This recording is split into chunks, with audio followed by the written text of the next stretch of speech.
Salam sejahtera pemirsa HCBN dimanapun Anda berada. Senang rasanya bisa berjumpa kembali dengan saya dalam pembahasan buku Yesus Nama di Atas Segala Nama. Buku ini dituliskan oleh Nyonya Ellen G. White, yang dalam tulisan lain, Yesus adalah Alfa dan Omega, pencipta langit dan bumi, pemberi setiap pemberian yang baik dan sempurna, dan pemikul beban besar kita. Kepada orang-orang yang bimbang di antara kita, dia menulis tentang seseorang yang merupakan pusat daya tarik yang agung. Kepada mereka yang hancur oleh dosa, dia menawarkan juru selamat yang sempurna, perantara yang agung, perantara yang maha kuasa, dan kapten keselamatan kita. Ya, kembali lagi Tuhan memberikan satu janji, suatu kekuatan lagi kepada kita masing-masing. Ketika kita dalam masalah kehidupan kita, ketika kita melalui pencobaan-pencobaan yang Tuhan izinkan terjadi dalam kehidupan kita, janganlah kita ragu untuk selalu meminta pertolongan daripada Tuhan, karena di sini dikatakan Tuhan adalah pikul beban besar kita. Dia yang akan selalu menolong kita. Walaupun kita selalu mengecewakan hati Tuhan, tetapi dia akan selalu menolong kita ketika kita meminta bantuan daripada Tuhan. Kita akan masuk dalam pembahasan pada hari ini dengan judul besar, yaitu Juru Selamat Orang Berdosa. Ayat inti kita terdapat dalam Sakarya 3 ayatnya yang kedua, yang berbunyi, "Lalu berkatalah malaikat Tuhan kepada iblis itu, Tuhan kiranya menghardik engkau, hai iblis. Tuhan yang memilih Yerusalem kiranya menghardik engkau. Bukankah dia ini puntung yang telah ditarik dari api?" Akan masuk dalam pembahasan pada hari ini, dikatakan, Nabi itu memandang dalam khayal imam besar Yosua, mengenakan pakaian yang kotor, berdiri di hadapan malaikat Tuhan sedang memohon belas kasihan Tuhan demi keselamatan umatnya yang berada dalam kesusahan. Sementara ia memohon untuk kegenapan janji-janji Tuhan, setan berdiri dengan berani melawan dia. Dia menunjukkan kepada pendurhakaan Israel sebagai alasan mengapa mereka tidak boleh dipulihkan kembali kepada kasih sayang Tuhan. Ia menyatakan mereka sebagai mangsanya dan menuntut supaya mereka diserahkan ke dalam tangannya. Nah, di sini diingatkan kembali kepada kita bahwa pekerjaan setan itu sangat luar biasa dalam kehidupan kita, memisahkan kita daripada Tuhan. Dan dikatakan juga Tuhan itu memberi belas kasihan yang sangat luar biasa kepada bangsa Israel zaman dulu. Dikatakan bahwa ketika dalam khayalnya Yosua dikatakan ia mengenakan pakaian yang kotor dan ia berdiri di depan para malaikat dan juga Tuhan. Ketika dia berdiri di depan para malaikat, dia tidak sendiri. Di situ juga ada di sisinya dia berdirilah setan atau si iblis ini. Ketika Yosua ini sedang memohon belas kasihan daripada Tuhan untuk memberikan satu kali kesempatan lagi kepada bangsa Israel, setan dengan beraninya melawan Yosua dan mengatakan bahwa bangsa Israel ini tidak boleh dipulihkan kembali dan tidak bisa mendapatkan kasih sayang Tuhan kembali. Dan dikatakan bahwa ia menyatakan mereka sebagai mangsanya dan menuntut supaya mereka diserahkan ke dalam tangannya.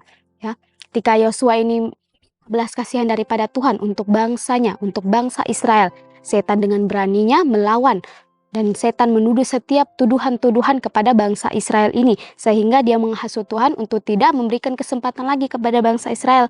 Tetapi, dan di sini juga dikatakan bahwa supaya bangsa Israel ini menjadi mangsanya dan supaya bangsa Israel ini diserahkan ke dalam tangannya. Kembali lagi dalam kehidupan kita masing-masing, biarlah kita mau selalu berkomunikasi dengan Tuhan dalam setiap hal apapun yang kita lakukan.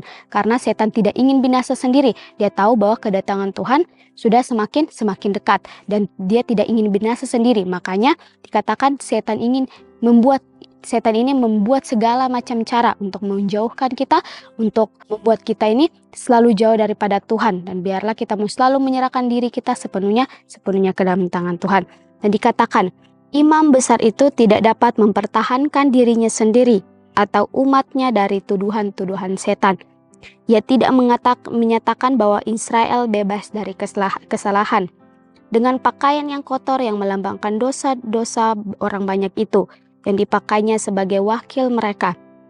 Ia berdiri di hadapan malaikat, mengakui dosa mereka, namun menunjuk kepada pertobatan dan kerendahan hati mereka, dan bersandar kepada kemurahan seorang penebus yang mengampuni dosa. Dengan iman ia menuntut janji-janji Tuhan. Ya, ketika Yosua ini, kembali lagi ketika Yosua minta belas kasihan daripada Tuhan, menuduh setiap kesalahan-kesalahan yang dilakukan kepada bangsa Israel, dan dikatakan imam besar itu tidak dapat mempertahankan dirinya sendiri atau umatnya dari tuduhan-tuduhan setan.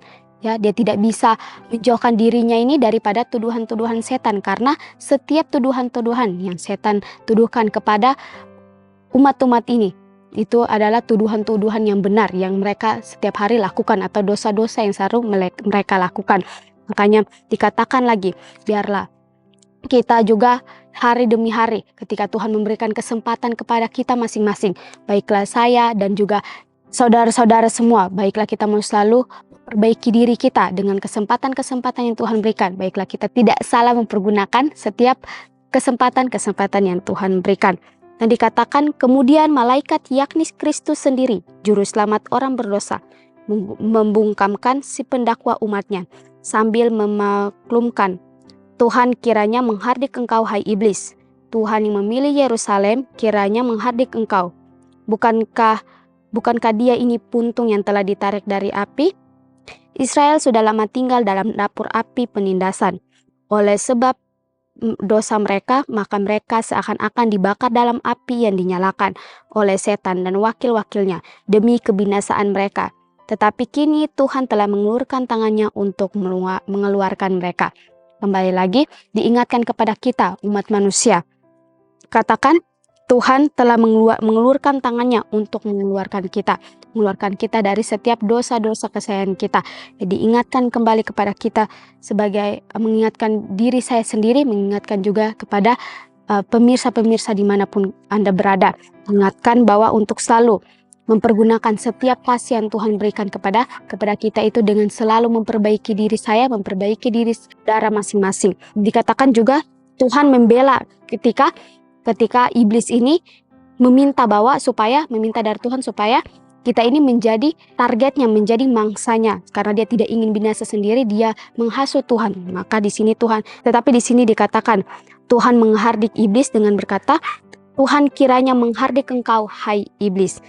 Tuhan tidak mengizinkan setan mengambil kita untuk menjadi mangsanya si setan, tetapi sini Tuhan membela kita kembali. Tuhan memberikan kesempatan kembali kepada bangsa Israel, kepada kita, kepada saya sendiri, ya, untuk selalu memperbaiki diri kita, walaupun kita ini manusia dan juga walaupun kita tidak luput dari dosa, tetapi dengan kasih karunia, dengan pertolongan Tuhan, kita akan selalu memperbaiki diri kita hari demi hari. Dan dikatakan Tuhan mengulurkan tangannya untuk mengeluarkan mereka, mengeluarkan saya, mengeluarkan saudara-saudara.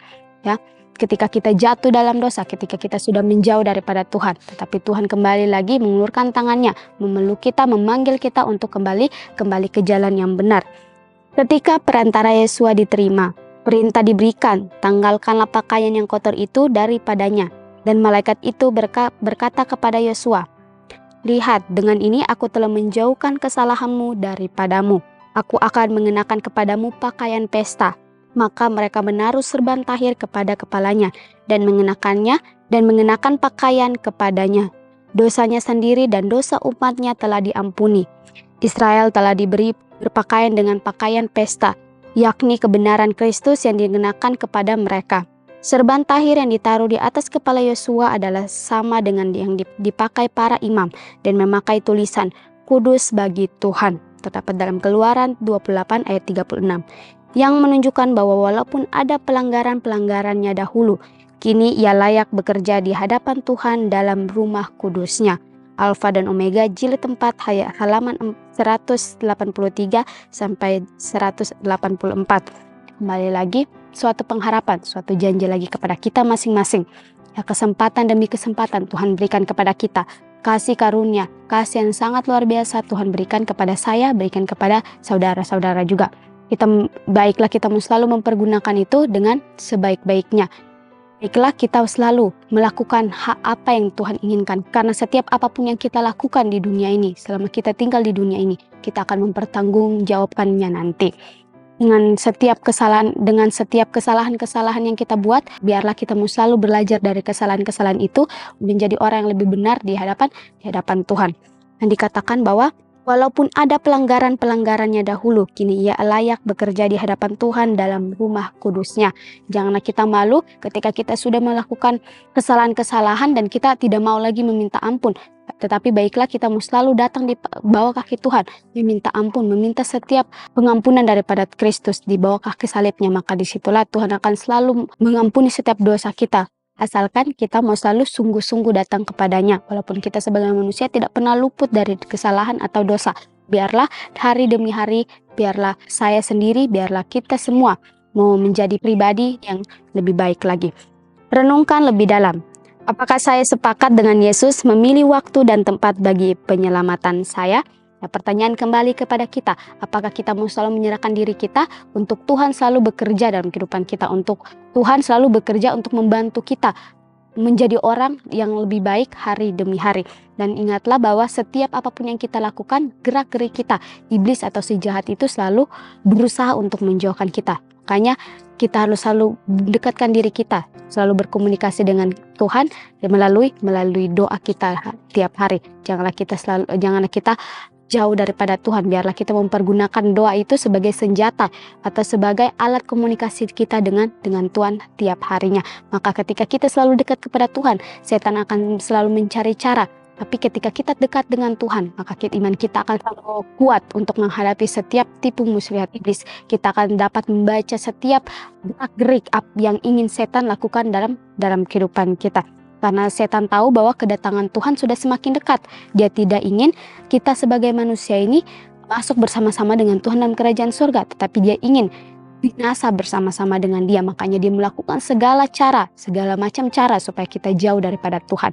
Ya, biarlah hati saya pribadi sendiri, biarlah kita selalu mengundang Tuhan untuk masuk dalam diri kita, dalam hati kita masing-masing.